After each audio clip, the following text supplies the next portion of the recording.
It's Councillor Paul Lees here, and I'm joined by Measham Resident Luke Knight, who's recently become a globally published author with Yugo the Yuletide Goat.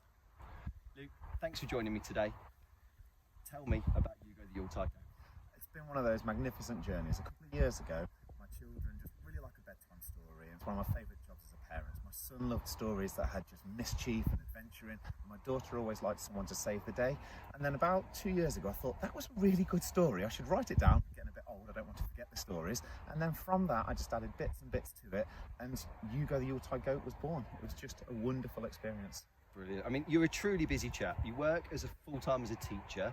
You're a volunteer role with Bosworth Rugby Club as well, coaching some wonderful young children, including my own. Now, along with being a dad and a husband, how on earth did you find time to write this book? Well, this is where people think I'm a little bit unusual, the 4:30 club. So I get up nice and early, walk the dog, do a little bit of exercise, I think that time of day, because it's just so quiet, it's just beautiful. And then I was coming home and every morning just committing about 15 minutes to half an hour to the writing, and over time it just built up. It was one of those little and often things that just made the magic that Yugo is. That's brilliant. So have you been writing creatively for a long time? Never. I still remember being told at school by one of my teachers that I shouldn't write stories and I should stick to news reports, and I listened to them for many years. But I just realised being a big kid at heart has really helped when making stories for my children, and I thought, let's just put it on paper and see what happens. Brilliant. So what are the technicalities of writing a book? Well, I think first you've got to find something that inspires you. If you are in the morning and you're feeling like you're just trudging through the mud to do it, you're not going to find that spark. But every single aspect I've loved. I was thinking about, would this make my daughter laugh? Would this make my son laugh? Do I find myself laughing at it? And I do laugh at my own jokes. That's just all added, and I've put it into a book. And hopefully when people read it, they come across that humour, the spirit, the joy of Christmas. And how long did it take you to write?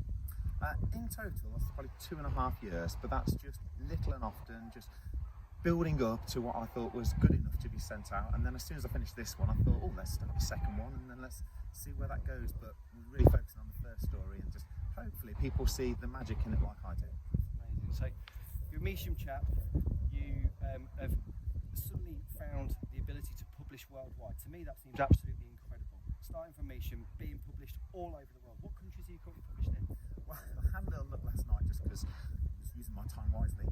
So it's available in Japan, Italy, France, Sweden, Norway, America, United Kingdom, Australia. One of my friends sent me a photo in Sydney of him holding the book and his daughter thoroughly enjoying it.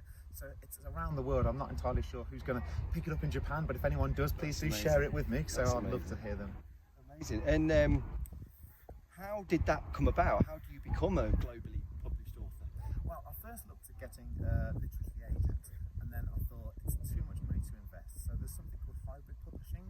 So I sent it off to a couple of hybrid publishers, and 2 people got back in contact with me, offered me contracts, but one of them, Austin McCauley, it was a really personalised letter, and I think that really matters, because as an author, when you put so much time and your heart into a story, to feel like someone else reflects that joy and the magic in it, I felt like they wanted to invest in me as much as I wanted to invest in them. And so for other people who are thinking that this might be something that they can take on, might be something they can do, what advice have you got for aspiring authors? Never give up. Simple as that. If you feel something in your heart inspires you, there's going to be someone else out there in the world that's going to be inspired by the same thing. So don't worry if you get that first setback. Just keep going. If it truly matters to you, there'll be an audience for it. What kept you motivated through that process? Sometimes just laughing at myself at 5 o'clock in the morning writing it, and then other times just thinking the joyous moment could be the first time when I read it to my children. And I remember when I got the first copy of Yugo, sitting down on the bed and reading it, all of us together. It's something that's going to stay with me forever. So what's next? Next, we'll see how this book goes, because I don't want to be a vanity project, and it's got to make some money, unfortunately. But it's just hoping that people around the world at this time, which I still think is the best time of the year, Christmas, family, festive season, that there are people that are laughing at the story of Yugo, and it's bringing people together. So it's just, hopefully I get the opportunity for a second book, but ultimately, as long as it's brought some joy to other people at Christmas, I'm happy. And where can we buy a copy? So it's available Amazon, Waterstones, WH Smith, but there's a company called bookshop.org, which what they do is they support independent bookstores. So the money that they make goes towards independent bookstores, and I'm a big believer and supporter of independent businesses, and I feel like if the small independent bookshops can get a few more copies sold and it helps them out, then it's just helping the independent authors, independent businesses, and I think that's really, really important. That's great.